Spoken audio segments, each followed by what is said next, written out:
The first words cut through the room like the crack of a gunshot. "You're a failure." For a split second, I thought I had misheard her. My fork hovered above the plate, a sliver of roasted chicken poised in midair untouched. The air seemed to freeze. Even the old refrigerator in the corner fell silent for a heartbeat, as if stunned by her outburst. My mother's voice had always carried weight in our house, but this time it was sharper, heavier, like a verdict being handed down. And I was the accused. I set my fork down slowly, every motion deliberate, as if sudden movement might shatter what was left of the fragile calm. Across the table, my sister ducked her head, hiding behind her curtain of dark hair. Dad cleared his throat, that familiar sound of discomfort, the one he used when he wanted to interfere but never quite found the courage. His eyes darted to Mom, then to me, then back to his plate, as though maybe if he pretended hard enough, the moment might dissolve on its own. But nothing could take back those words now. I had been insulted before, casually, in passing, the way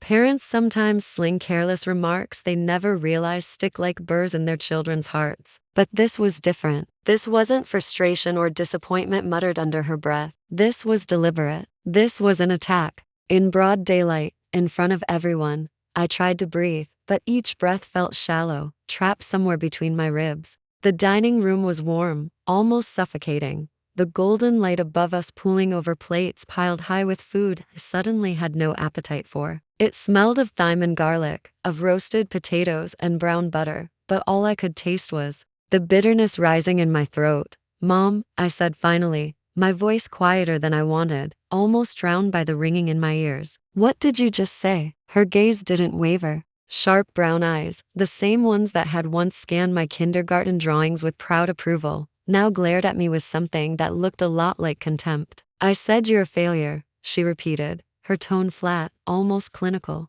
"You're 26 years old, still living here, no career to speak of. Look at your sister, she's in graduate school, she has a future. And you, what do you have?" The words lodged like splinters. I clenched my jaw, heat flooding my chest. I wanted to defend myself, but I felt the familiar paralysis creeping in, that learned stillness of years spent trying to avoid conflict. But inside, something twisted tighter than ever before. My sister shifted uncomfortably, her fork scraping against her plate as she poked at her green beans. She didn't look up. She never did when Mom aimed her barbs at me. Dad finally lifted his head, his weathered face lined with something like regret. "Now, honey," he said softly, "that's a bit harsh, don't you think?" "Harsh?" Mom snapped, her eyes flicking to him with a spark of irritation before snapping back to me. "It's reality. Maybe if I say it plain, he'll finally get it. He can't keep drifting through life like this. We carried him long enough." The words hit harder than the first blow. Carried me, as if my very existence was some unbearable weight strapped to her back. My chest tightened, and I gripped the edge of the table until my knuckles whitened. They didn't know. They had no idea of the sacrifices I had made, the long hours, the bills I had quietly covered so they wouldn't see foreclosure notices. They didn't know because I had never told them. I had swallowed the burden, thinking silence was love, but love, it seemed, wasn't enough to shield me now. "I'm not drifting," I said, louder this time, surprising even myself with the firmness in my tone. Dad looked up, startled. My sister's eyes flicked toward me, wide, then quickly back down again. Only Mom remained unmoved, as though my words were nothing more than buzzing FLIs around her. "Really?" she said, arching one eyebrow. "Then, show me. What do you have to show for all these years? Do you think we haven't noticed how little you've accomplished? A job here, a job there, never steady, never climbing. Do you want me to lie? To pretend you're doing well when you're not?" Her words dripped like acid, each one eating away at the thin layer of restraint I had clung to for so long. Every late bill I had paid in secret, every dollar I had funneled toward keeping this very house from slipping away, every sleepless night wondering if I'd made the right choice, it all boiled beneath my skin, pressing against the dam of my silence. I opened my mouth, but no sound came out. My hands trembled against the wooden table, the varnish cool beneath my palms. I felt cornered, like a caged animal, and for the first time in years, I wanted to lash out. Not with violence, but with the truth, raw and unvarnished. The clock ticked on the wall, each second a hammer against my chest. My pulse roared in my ears, and in that moment, I realized this wasn't just a passing insult. This was the breaking point. The night everything I had hidden was threatening to come spilling out. Say something, Mom pressed, her lips curling in disdain. Or maybe you can't, because deep down you know I'm right. Her challenge hung in the air, heavy, daring me to fight back. For years I had endured her sharp tongue, her disappointment, her refusal to see me as anything but less than what she wanted. But tonight felt different. Tonight, something inside me stirred, a voice I had silenced for far too long, and as I looked into her unflinching eyes, I knew the dam couldn't hold much longer. The night my mother's words branded me a failure, memories I had tried to bury clawed their way back to the surface. They came in fragments, like broken glass scattered across the floor, shards of overdue bills, foreclosure notices, and the relentless pounding of late-night phone calls from unknown numbers. I could almost hear the metallic ring of the landline again, sharp and accusing, each call a reminder that the walls of this house were not as steady as they appeared. I had been 22 the first time I saw the red stamp across the envelope. Final notice. My hands had trembled as I slid the letter from the mailbox, a sick feeling twisting through my stomach. I hadn't even opened it yet, but I knew. There had been whispers between my parents, muttered arguments behind closed doors, and silences so heavy they pressed through the walls at night. Still, seeing the words in black ink made it real. The house, the one place that should have been safe, steady, immovable, was dangling by a thread. That day I didn't confront them. I couldn't. Instead, I carried the letter to my room, shut the door, and sat on the edge of my bed until the light faded outside the window. My heart pounded as though the walls were closing in. I had no savings to speak of, no safety net, just the meager paychecks from a retail job that barely covered gas and student loans. But that night I made a decision. I would not let them lose. The house.it sounds dramatic, maybe even foolish, but in that moment it felt like the only option. This house wasn't just wood and brick. It was birthdays marked by balloons taped to the ceiling, holidays spent crowding around the small kitchen table, arguments that ended in slammed doors but always, eventually, forgiveness. To let it slip away would have been to watch everything crumble. So I started funneling money, quietly, secretly. Each paycheck I split into two piles, one for the bare minimum of my own needs, and one for theirs. It started small, a mortgage payment here, a utility bill there. I told myself it was temporary, just until they got back on their feet. But weeks bled into months, months into years. By the time I looked up, the numbers had grown into something staggering. $61,000. That money should have been mine to build a life, to rent an apartment, to pay for classes, to buy a car that didn't cough and rattle like it was on its last breath. Instead, it disappeared into the black hole of overdue balances and penalty fees. I lived on instant noodles, wore shoes with soles so thin rain soaked through, declined every invitation from friends because I couldn't afford even a cheap dinner out. They thought I was antisocial, maybe lazy. The truth was, I was broke, not because I had wasted money, but because I had given it all away. There were nights I lay awake staring at the ceiling, wondering if I was insane. My parents never asked for the help, at least, not directly. Sometimes Mom would sigh and mutter about how tight things were, or Dad would frown over a stack of bills, his shoulders slumping lower each month. But they never turned to me and said, "Please save us." They didn't have to. I had already decided. And once I started, it felt impossible to stop. The sacrifices piled up. I watched my friends graduate and move into apartments, their lives unfolding on social media feeds filled with vacations, engagements, new jobs. I scrolled past with a smile plastered on my face, telling them congratulations even as jealousy gnawed at me. Meanwhile, I worked shifts that left my body aching, handing over half my pay to banks that didn't even know my name. There were moments of near collapse. Times when I opened my own account and found just $30 left, praying my car would start because I couldn't afford the repairs if it didn't. Times when I thought about telling them about dropping the secret, showing them the bills I had covered, asking for just a word of gratitude. But then I'd see the shame etched on Dad's face or hear the frustration in Mom's voice when she talked about money, and I swallowed it down. They didn't need the added burden of knowing their child was propping up the house. Instead, I told myself silence was an act of love, that someday, when things were better, I would reveal it all and we would laugh about how close we came to disaster. I imagined my mother's eyes softening, my father clapping me on the shoulder, my sister finally understanding why I had seemed so absent, so tired. That day never came.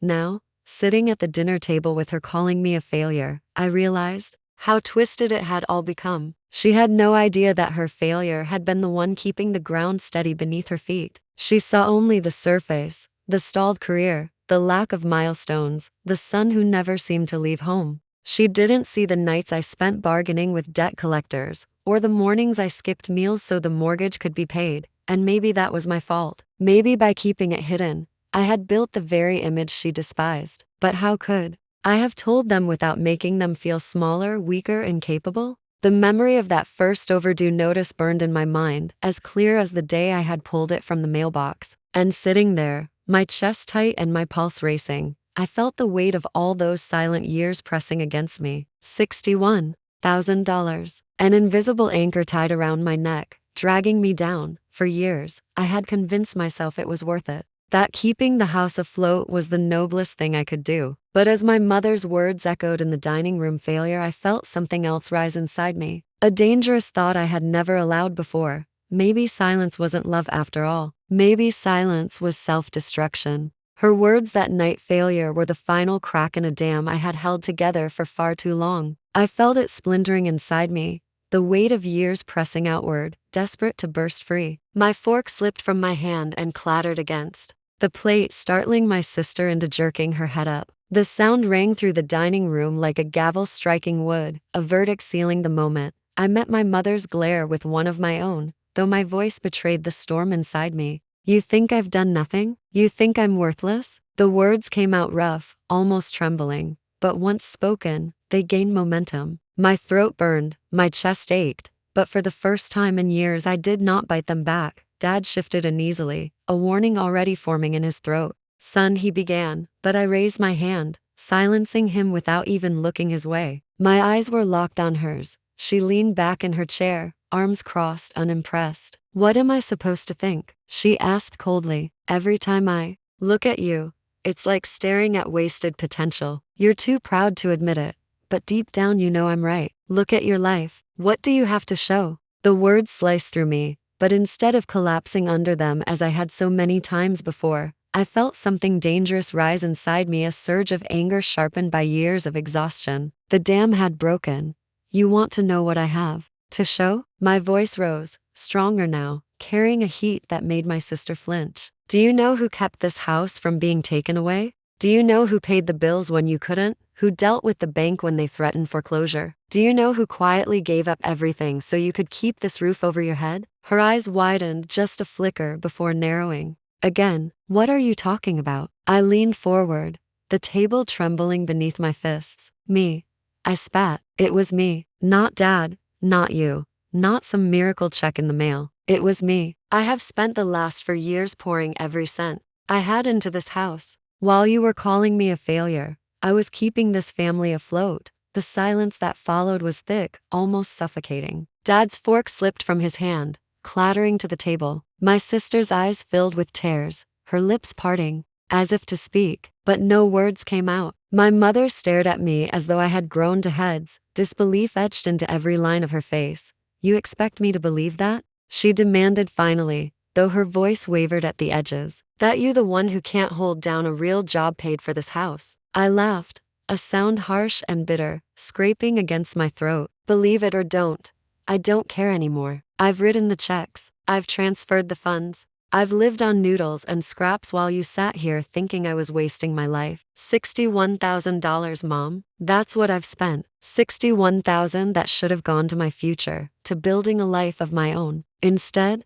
it went into keeping your life from falling apart. The number landed like a blow. Even Dad, usually so quiet in conflict, looked stunned. He rubbed his temples, his face pale. 61, he murmured, as if the number itself was too heavy to comprehend. Mom's mouth opened, then closed again. For once, she had no sharp retort ready, no tidy insult to fling across the table. Confusion flickered in her eyes, then something else, something I couldn't quite name. Shame? Fear? Or perhaps it was the dawning realization that the image she had painted of me all these years had been a lie she told herself. You never said anything, she whispered finally. Of course I didn't, I snapped. You think I wanted you to know that your son had to be the parent? That I had to give up my 20s just so you wouldn't lose the roof over your head? I stayed quiet because I thought I was protecting you. I thought love meant carrying the weight so you didn't have to. But what did I get in return? Nothing but ridicule.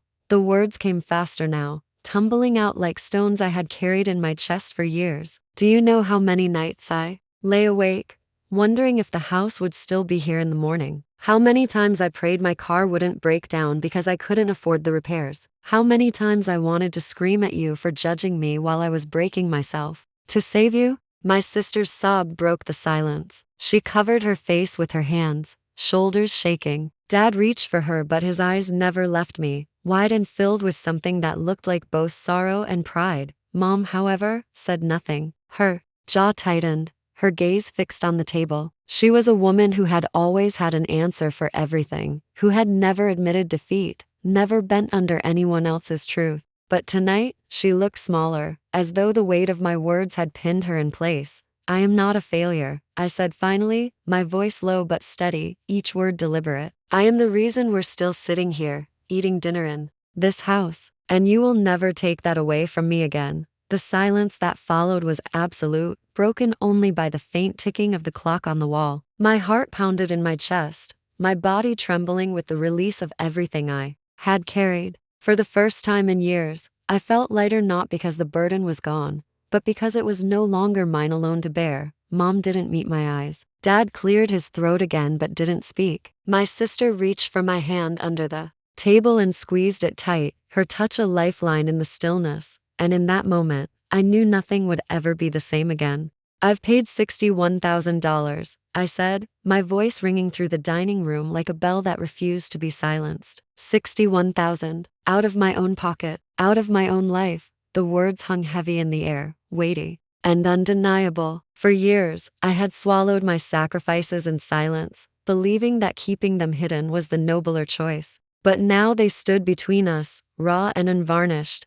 daring anyone at that table to deny them. Dad's fork slipped from his hand and clattered against his plate, the sound sharp enough to make my sister jump. She pressed a trembling hand to her mouth, her eyes wide and wet, and my mother, my unflinching, sharp-tongued mother, froze in place. Her lips parted, but no words emerged. For the first time in my memory, she seemed stripped of her certainty, her armor cracked wide open by a truth she could not control. I leaned back in my chair, exhausted yet strangely lighter, as though confessing. The secret had pried a boulder from my chest. My hands still shook, adrenaline rushing through my veins. But the fear that usually kept me silent was gone. In its place was something steadier, fiercer, freedom. You think this roof stayed over your head because of luck? I asked, my voice quieter now but no less intense. Because the bank showed mercy? Because fate was kind? No, it was me. It was my paychecks, my savings, my life put on hold so you wouldn't lose everything.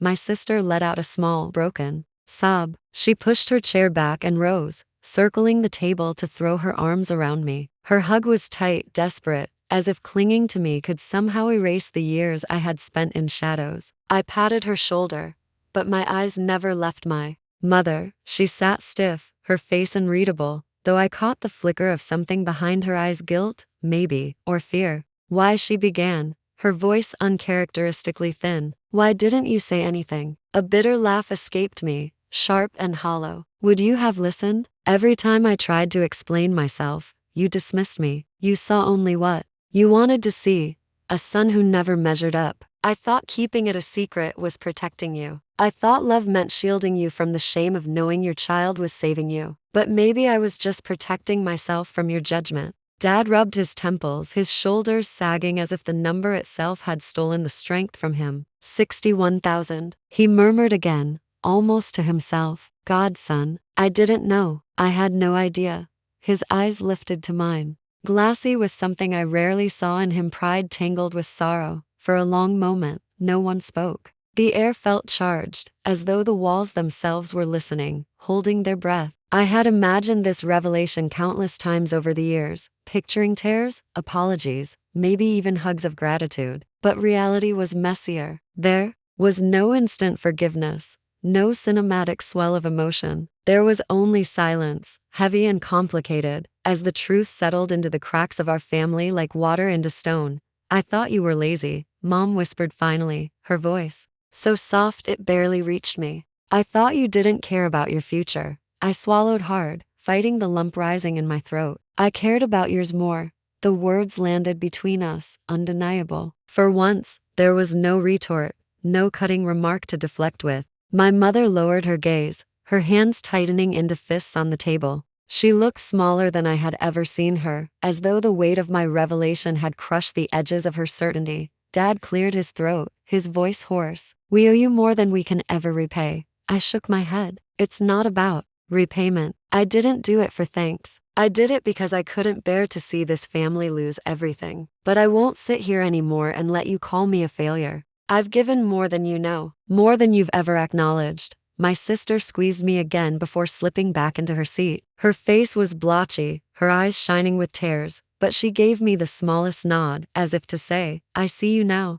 The silence that followed was different this time. It wasn't suffocating. It wasn't hostile. It was thick with realization, with the slow, painful reshaping of everything they thought they knew about me. For years, I had been the invisible scaffolding holding up their lives. Now the scaffolding had spoken, and they couldn't look away. I sat straighter, the knot in my chest loosening. For the first time, I wasn't the weak one, the disappointing one, the failure. I was the reason this house still stood, the reason we were all here together. Whether they admitted it aloud or not, the truth was etched into the room now, carved into the silence like an unbreakable mark. And in that truth, I found something stronger than their judgment, something that no insult, no harsh word, no cold glance could erase. I found myself. Dinner ended without another harsh word. Plates were cleared in silence, forks stacked gently on the counter as though the sound of metal striking porcelain might shatter the fragile truce hanging over us. My mother,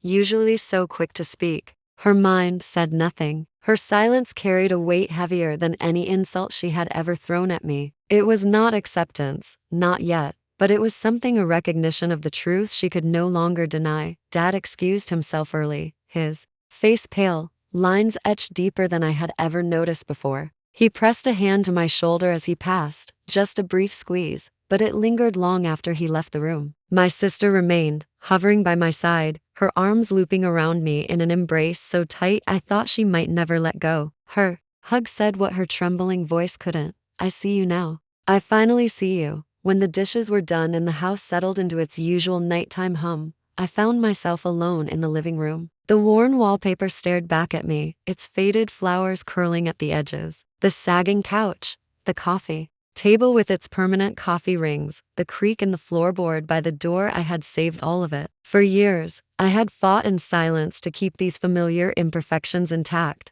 and now, for the first time, I wondered why. I sank into the couch, the cushions sighing beneath my weight. My hands dangled uselessly in my lap, the adrenaline from dinner fading into exhaustion. I stared at the walls, the same walls I had seen every day of my life, and thought about the life I might have had. Apartments in the city, degrees pursued, friendships deepened instead of abandoned, vacations, even simple things like a weekend trip to the coast or a night out without scanning the menu for the cheapest item. All of it had slipped through my fingers in the name of duty, but even as regret pressed against me, there was something else inside me too, relief. The secret was no longer mine alone. For years, I had carried the burden of being unseen, invisible in my sacrifices. Now, even if they never said thank you, they knew. And that knowledge was worth something, worth more than the $61,000, worth more than the lost years. It was worth my peace. Upstairs, I heard the floor creak as my parents moved about. I imagined Mom in her room, sitting at the edge of the bed, her face in her hands. She was stubborn, always had been, but even she could not ignore the truth. Forever. Maybe she would never say the words aloud. Maybe an apology would never come. But the silence tonight was not victory, nor was it defeat. It was acknowledgement, tentative and fragile. And for now, that was enough. My sister came down briefly, padding barefoot into the living room. Her eyes were still red, her hair falling loose around her shoulders. She didn't speak at first, just sat beside me, her presence warm and grounding. After a long moment, she whispered, I'm sorry I didn't know. I should have seen it.